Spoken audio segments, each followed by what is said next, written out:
Well, good morning, ladies and gentlemen. Today, Friday, 23rd February 2024, we are going to hold the debate. And the motion is this House believes that the government is not pro the poor. And the position of the House is belongs to Nico's team. And the negative side of the House belongs to Najwa's team. Now let's introduce for the Nico's team. The first speaker is Mr. Reno, the second speaker is Mr. Nico, and the third speaker is Mr. Nafi. The prior speech is Mr. Nico. And the negative sides, the first speaker is Miss Kairani, and the second speaker is Miss Najwa, and the third speaker is Miss Sofia, and the retired speaker is Miss Sofia. Well, ladies and gentlemen, to open the debate, now let's call the first speaker of the affirmative team, Mr. Reno.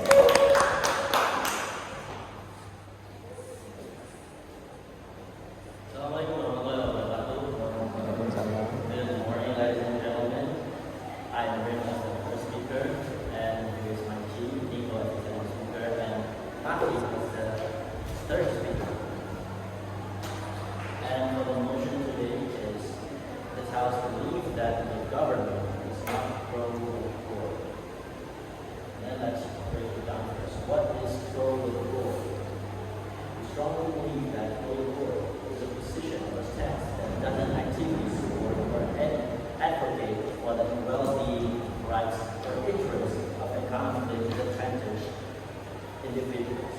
It suggests that a lack of emphasis of policies or actions aimed at improving the conditions of those facing financial hardship.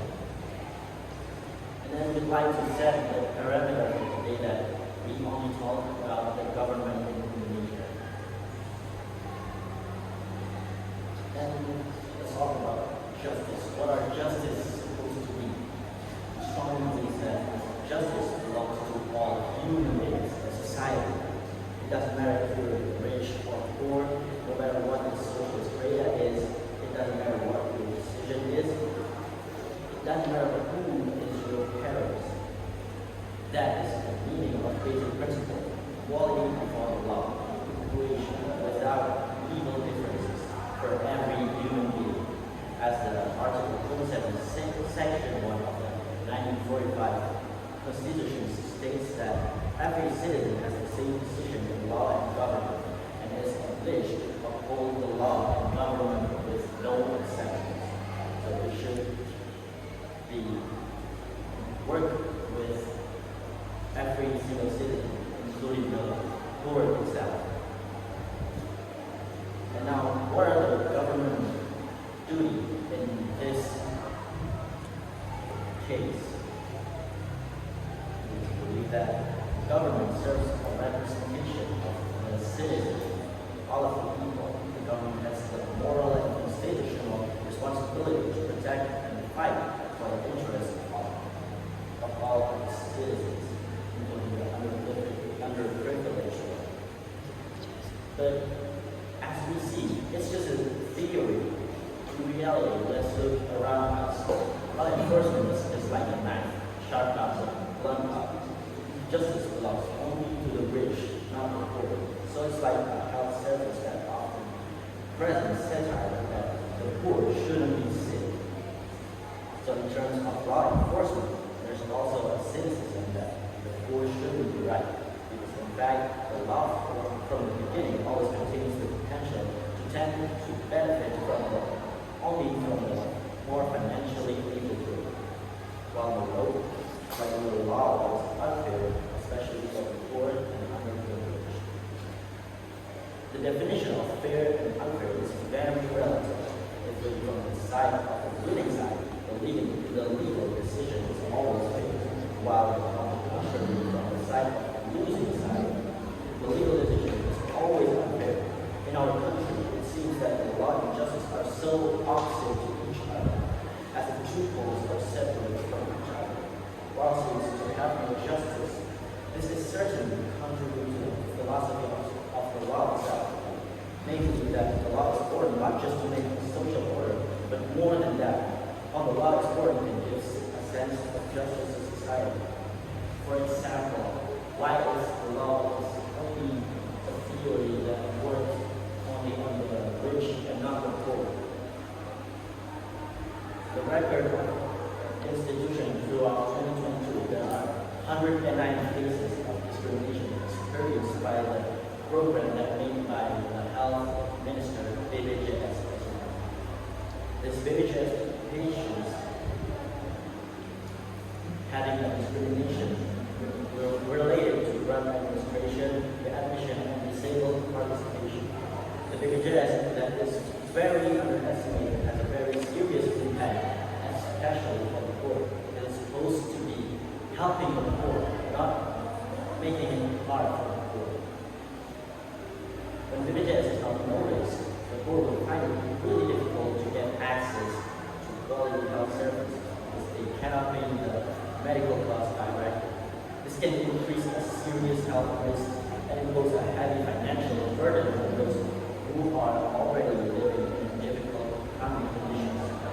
Therefore, supporting and paying attention to the BPJS program is an important step in providing fair and equitable health attention to the poor. That's my thesis. Thank you. Well, ladies and gentlemen, now to oppose the affirmative team, let's call the first speaker of the opposition team, Miss Kairina.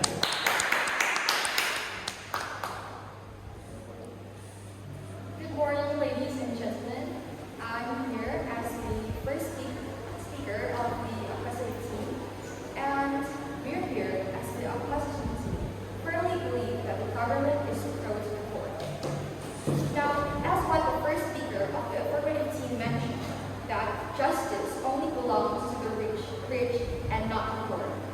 But ladies and gentlemen, the government actually has many poor policies that helps the poor and not only the rich, such as the DKI Jakarta provincial government adopted a policy of fundamental poverty alleviation that tries to affirm the poor through the KGMU program. This study aims to describe the strategy and the factors that had influenced the DKI Jakarta provincial government's improving community welfare based on pro-poor policies. In the KGMU program, this study uses a qualitative approach with data collection methods, such as interviews, observations, and documentations. The analysis of study data is carried out using an interactive data analysis model with stages of data collection, data reduction, data presentation, and conclusion. The result shows that the DKI Jakarta provincial government carried out a strategic management process with strategy formulation, strategy implementation, and strategy monitoring and evaluation. All these stages are supported by the application of principle of good governance and pro-poor budget. Another example is our study that aims to determine the effect of growth and distribution of poverty change, as well as to analyze whether expenditure growth has given benefits to poor and non-poor in urban and rural areas. The data used are raw data from the total household consumption obtained from National Socio-Economic Survey from the period of 2009 to 2016. Poverty decompensation is used to see the effect of income growth and distribution on the poverty change. Furthermore, poverty equivalent growth rate, or PEGR, supported by growth incidence curve, is used to determine whether the benefit of economic growth is enjoyed more by the poor compared to the pro-poor growth or not. The result shows that income growth influenced the decrease in poverty growth in rural and urban area in Indonesia during 2000 to 2016, 2009 and 2014, and 2014 to 2016. Conversely, the distribution of income increases with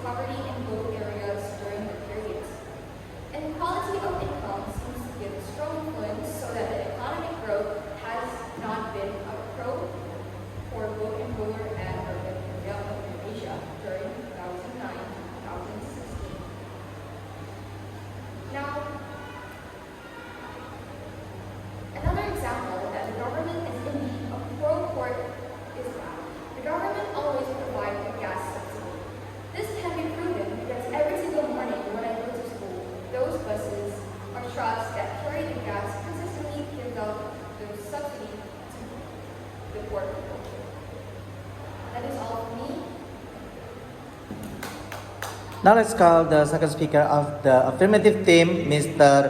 Nico.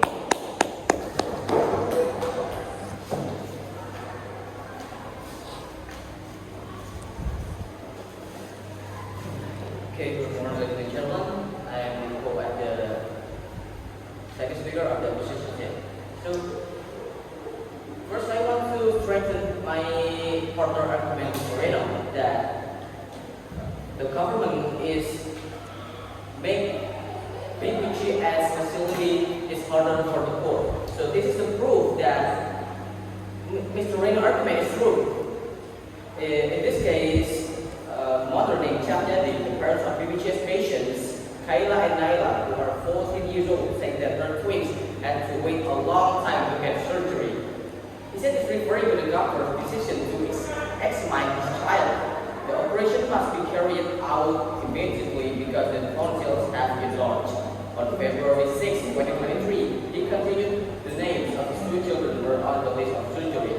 The hospital then promised that in the next 2 or 4 weeks it would be notified when the date of the operation will take place. However, until a month has passed or not March 6, 2023, there is also no follow-up information from the hospital. And as you know, mother of this two child is using BPGS facility from the government. And I got another proof that government is not protocol is according to the government in services in health facilities, patients with self-finance and insurance then tend to be prioritized while BPGS health patients users are always neglected. Systemic improvements are needed in the future, he said in the discussion the BPGS health service for the program in Jakarta. And this is the proof that because the hospital only prioritize patients who have money. And don't get me wrong, the hospital itself is the government itself, more precisely the Minister of Health. And I want to rebuttal the Ms. Kai argument that justice government gave a policy to support the poor in DKI Jakarta. And what about the other areas in Indonesia? And you say that government is always providing gas for the poor people. Every morning you say that there's a worker from the government gave a gas to the poor. I think you forgot something. Which area is this in Indonesia? Not every area in Indonesia provides gas for the poor people. Especially for the... I believe that in DKI Jakarta, maybe there's a gas provided for the poor people. And what about the other areas, such as Makassar, the NTB, NTV, etc. And I want to open another case here. It's the case that happened to the Wadas people in Wadas village. So this is my argument. Okay. So the backstory of this incident is the Wadas conflict that arose between the residents of Wadas village, Bener District, Purworejo Regency, Central Java, and the Indonesian government. In this case, the Indonesian National Police and the Indonesian National Army, which has occurred since 2019 until now. This conflict is based on the government plan to open pit and the site mining in the village area to be used as raw material for the construction of Bener Dam, which is the same sub-district as the village area. According to the local people,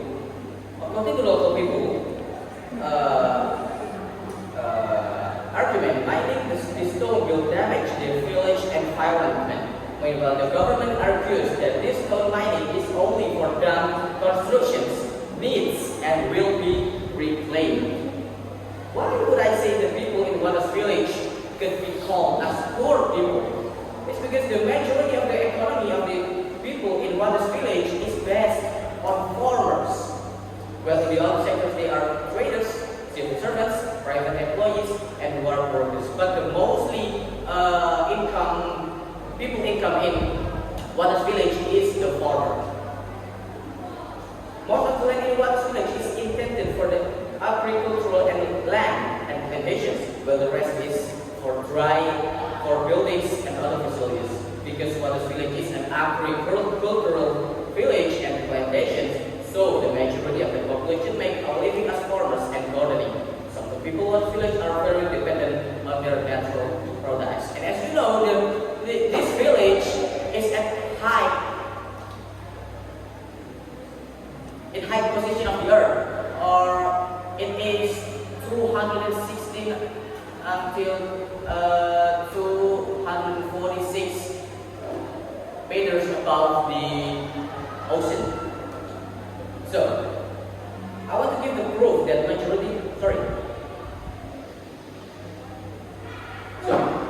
and I want to give evidence the discrimination from the government of this case in the Wadas village.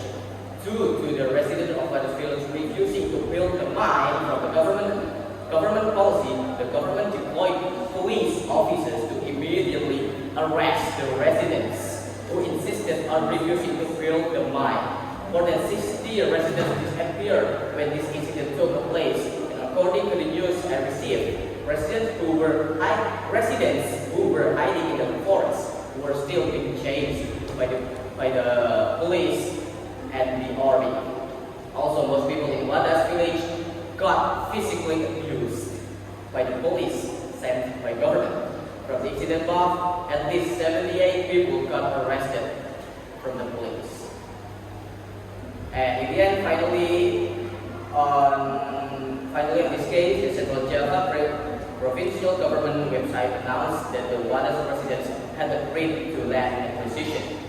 According to the Deputy Chief of Executive for Land Procurement, Sumarsono, 56 of the 59 residents whose land has not yet been acquired have signed and agreed to the amount of profit compensation received, and he is confident that land acquisition can be completed in September 2023.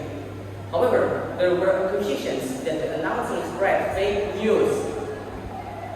In his statements on 1st September 2023, Sudirman said that Wadas residents who previously refused compensation were threatened with the consignment if they refuse. So I want to tell you about the definition of consignment itself.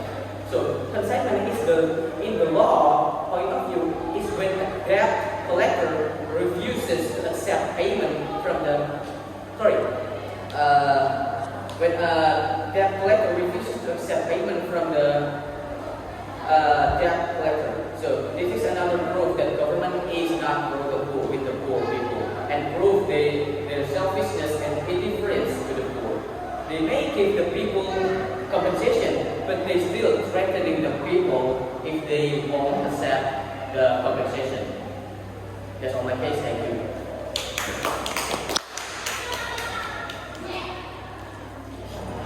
Well, ladies and gentlemen, now let's call the second speaker of the opposition team, Ms. Najwa.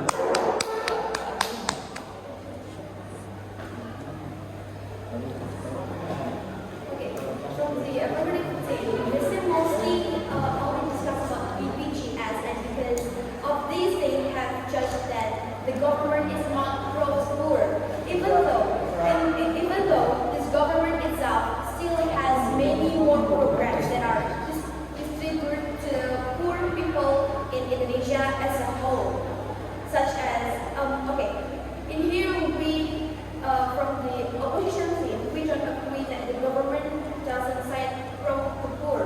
So in here we have many programs like the variety of assistance of irregular social assistance, such as the family help program, PKH, and then non-cash food assistance, PNT, and non-regular social assistance, such as cash social assistance, BST, and then village fund direct cash assistance, BLT, and rice assistance, 10 kilograms.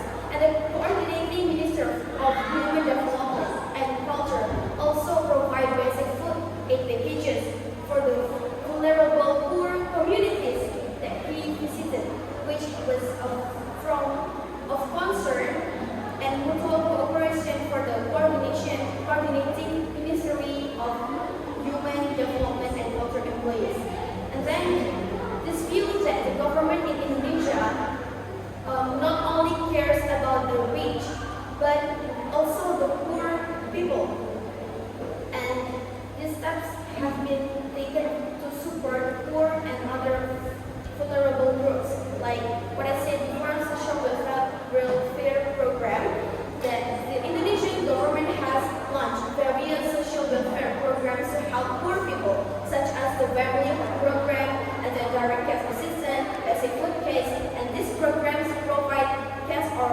in-kind assistance to poor families to meet their basic needs.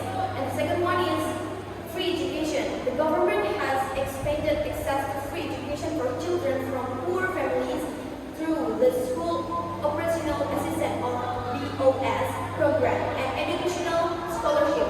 This measure aims to reduce educational gaps and increase social mobility. And the third one is health access aspect. The National Health Insurance Program (GKN) provides wider access to health. And then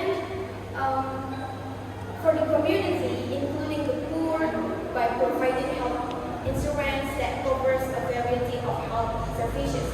And then next aspect is cheap housing program that the government has launched a low-cost housing program to help poor families get a decent place to live. And then this program provides subsidies or financial assistance for building house for those who need it. And then next aspect is support for UMKM or FSMIS, that the government provides support to micro, small, and medium enterprises through various programs such as business capital assistance and then training and credit facilities. This step aims to improve the economic welfare of vulnerable groups in society. And with these steps, it can be said that the government in Indonesia not only cares about the rich, but also pays attention to those who need attention and then welfare of the poor and other vulnerable groups. Although there are still many challenges to be faced in overcoming poverty and social inequality, these steps demonstrate the government's commitment to improving the welfare of all people, all citizens, regardless of social or economic status. So in here, we can agree that government not go with the poor. That's all I can say.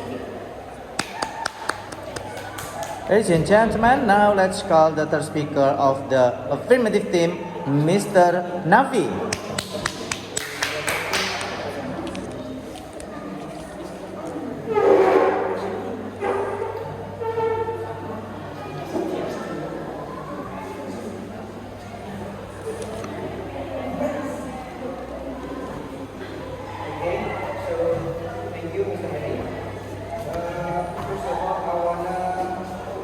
Regarding the argument of this next one.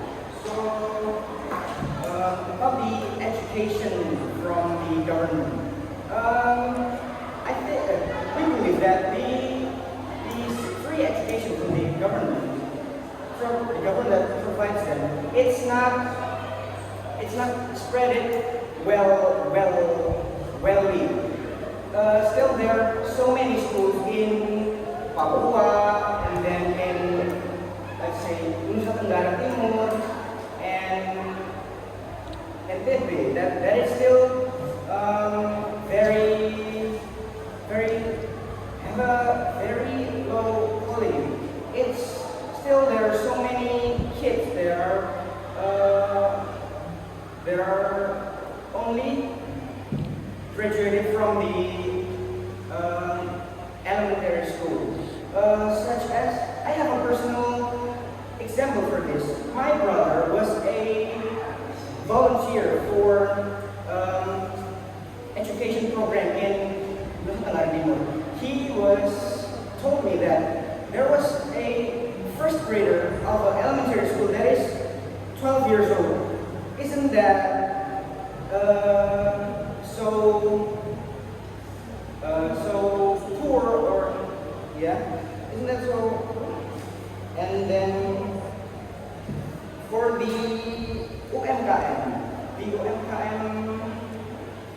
UMKM, of course, the government provides some training and education how to manage their skills, how to manage their money, how to provide their blah blah. But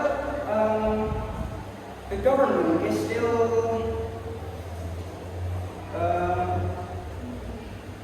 if so, the government is still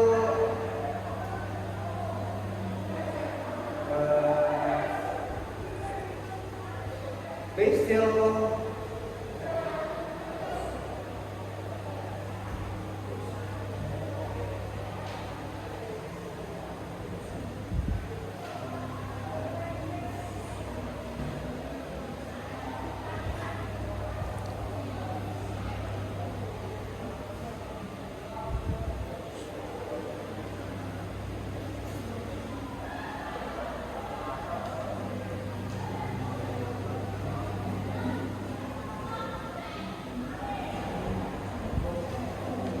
and JKN. Miss Najwa also talk about JKN. Okay, so JKN is a part of BPJS, Mister. And we've talked about BPJS before. It is still having some rough situation in the practice. Like the discrimination that my partner has mentioned before, they know the user of JKN and BPJS is still being discriminated by the hospital management.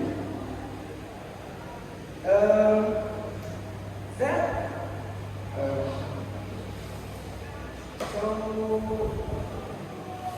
we still strongly agree that the government is not pro the poor. That's all my case. Thank you.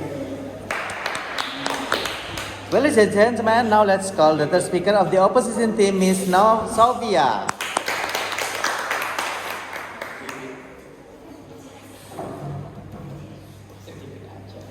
Well, ladies and gentlemen, it's just being told. The government of DKI Jakarta launched programs called Everyone Can Eat. So everyone in Jakarta can eat like how they supposed to treat, which is a program for the poor.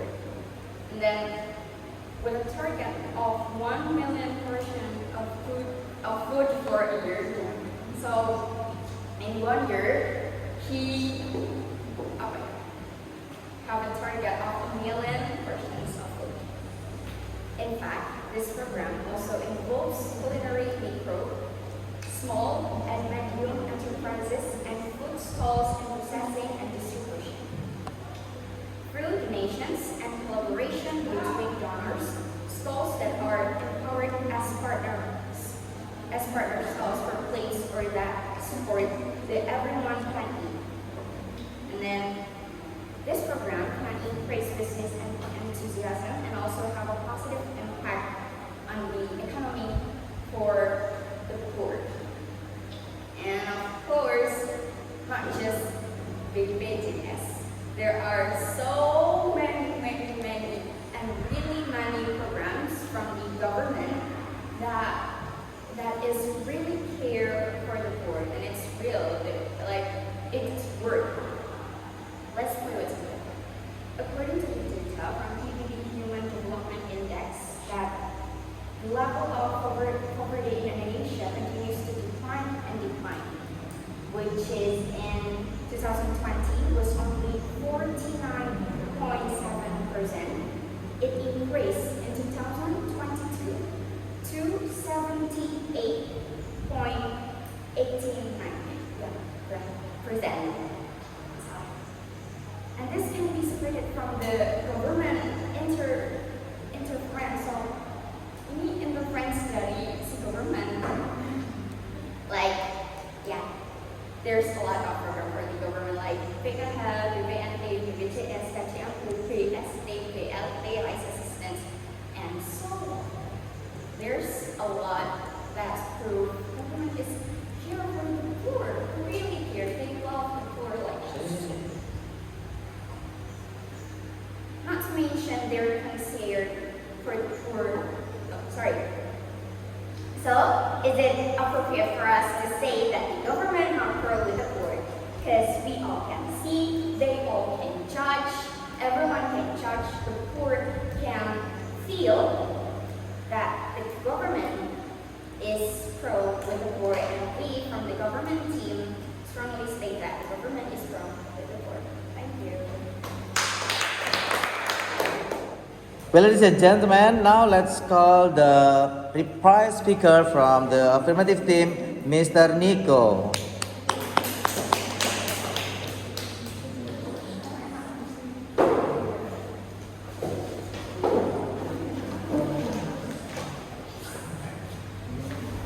Ladies and gentlemen, so here is the replier speaker for the affirmative team. I want to conclude the debate we have been through this morning. So, in the beginning, Mr. Ray opened the case by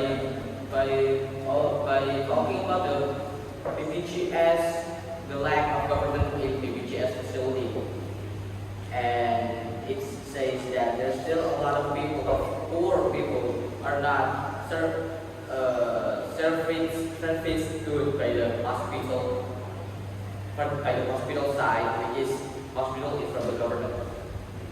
And it is true. It is very true. A lot of people saying that there's still a lot of case from the hospital that lack of BPJS is still happened until now. As I say that generally the parents of BPJS patients not treated well in the hospital. And Ms. Kai rebuttal Mr. Reno arguments by the proof that government gave policy to support the poor in DKI Jakarta, but she only mentioned in DKI Jakarta areas, not in other areas in Indonesia. And government has provide gas every morning, and I believe that she forgot how about the other areas in Indonesia.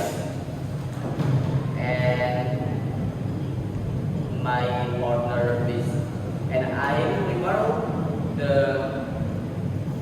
Ms. Kai argument by saying that not all every areas in Indonesia gave receive the government help for the gas, food, and etc. And also school.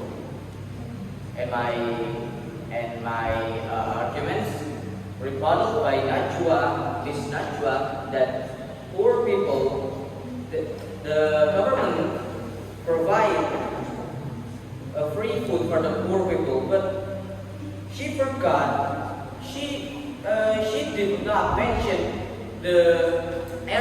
which areas the government gave the food for the poor people. She forgot, I think she forget about that point. And social welfare program for the poor people, and she forget about where does this program is implemented. And the free education, she forgot that not every areas in Indonesia have the free education from the government. The proof is said by Mr. Nafi. My partner said that his brother said that there's still a lot of first grader in NTT and NTB only graduate from the elementary school. And the Mr. Nafi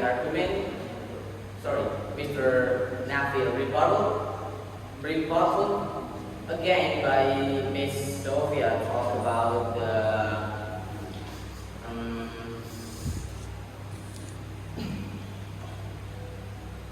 mostly same as the first and second speaker said in this debate we have gone through this morning. So I think that's all I can say about this debate. Thank you so much. Let's call the reply speaker from the opposition team, Miss Sofia.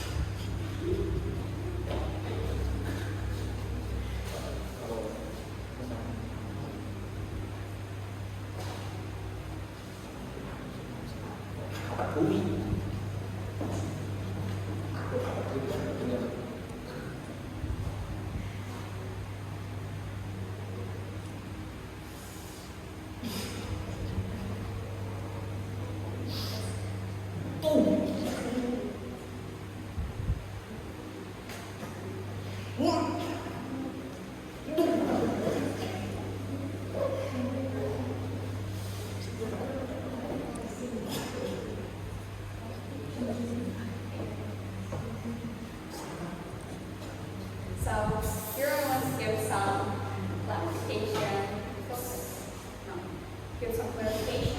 from what my government team said and what the response from the government team.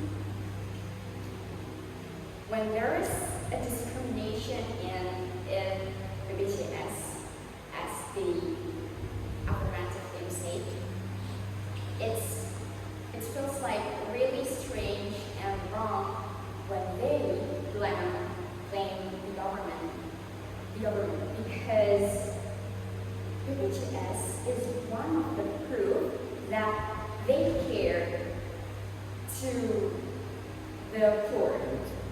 Like about the service, if there's discrimination in the service, it's not the fault of the government with it. Like we can't blame the government because of the service, but we can blame to the hospital. And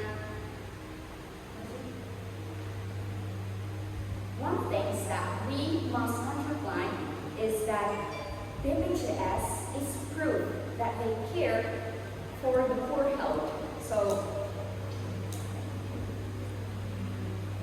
which is said to be discriminatory is only a small mistake among many other government programs. Programs that pro about the poor.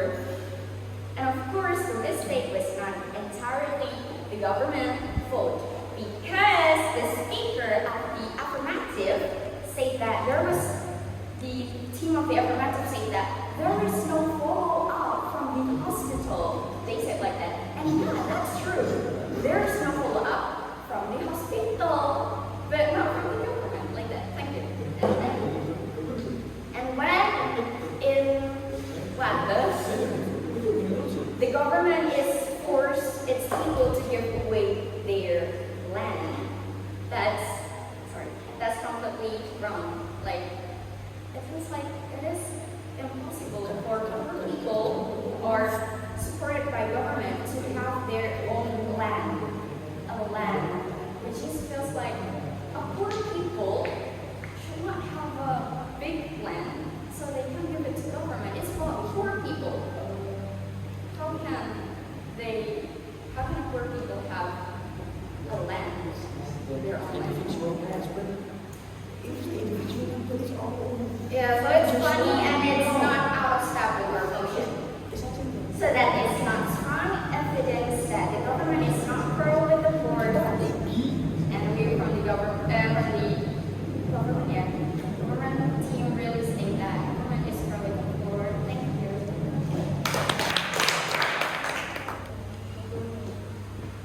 And then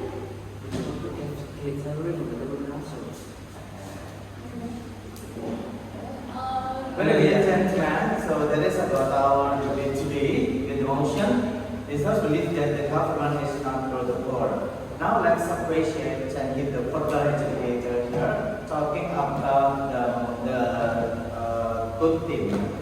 Well, if we talk about the government is not for the poor, if we talk about the government is not for the poor, the President of the House said in the first place, he said about the pro the poor because talking about the support from the government such as BPJS or financial support, and then talking about no exception to the poor results, about the justice, and well, actually for the first speaker, maybe I'd like to say that you should speak louder in the future or in the next debate, so it's to low voice. And then talking about the argument, it is really limited argument since in the first place because you cannot give the good proof and sources. Actually, you already give the good sources, but it's limited. You can give the clear argument, the points about the government program. For example, maybe the program here, maybe there are some programs, but it's not spread well, it's not good running, yeah, and so on. Maybe this is meaning the means about the not pro itself to the poor. And then for the negative of the house, since there was place, yeah, from the first speaker, actually have the good rebuttal about the argument itself. Yeah, but talking about the argument is still unclear since there was place, because later on in the second speaker give a good argument and the clear argument, complete argument. For example, talking about some programs that the government already run, as we know that there are so many programs like social assistance, PKH, and so on here. The second speaker already give the good argument and complete argument like that, and also give the proof of sources, but lack of proof, for example, about how much or how many support or assistance by the government, give the example towards the areas and so on, and maybe just lack of that. But the first speaker give the proof or example is very good, but only limited in DKI, for example, but it's not cover the general areas in Indonesia. And then in the end, the negative of the house give only rebuttal, but the rebuttal is only limited to, it's not cover all the rebuttals. Even she can strengthen the argument of that in itself, but actually it's still low rebuttals and big rebuttals towards the affirmative team. And then for the second speaker, it's very good. You have a good strengthen about the argument itself, and also give the proof, example, and sources talking about the government program, especially BPJS or BPJS facilities. But it's too over example and to over the proof or sources because it's too long. Explanation, maybe you can just give the proof or the clear proof talking about the program itself that is not covering all the areas itself. So only like the gas, for example, is not all areas get the subsidy and so on here. So talking about the discrimination and so on here, you give long explanation about the sources or the proof itself. So it means that you should use your time here or maximize your time towards the rebuttals or strong rebuttals towards the negative thing here. And then the third speaker maybe only lack of rebuttal, because actually the second speaker already give you many arguments, rebuttal majority. So but you only give the just a little bit rebuttals with the argument. For example, you only talk about the education for the government program not spread well, especially example in other island like Papua or other province like Papua and Tibet and so on.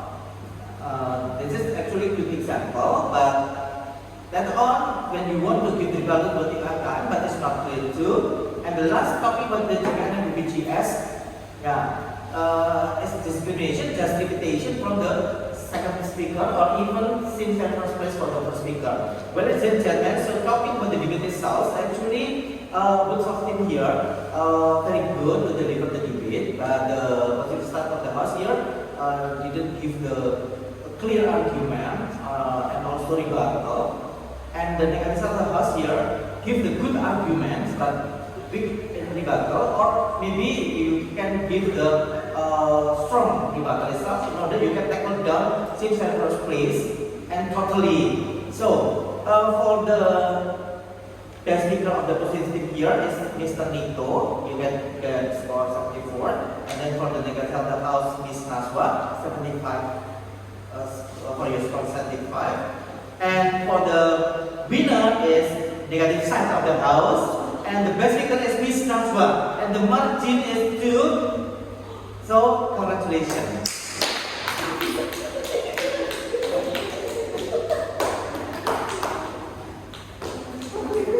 Oke, nah jadi gini.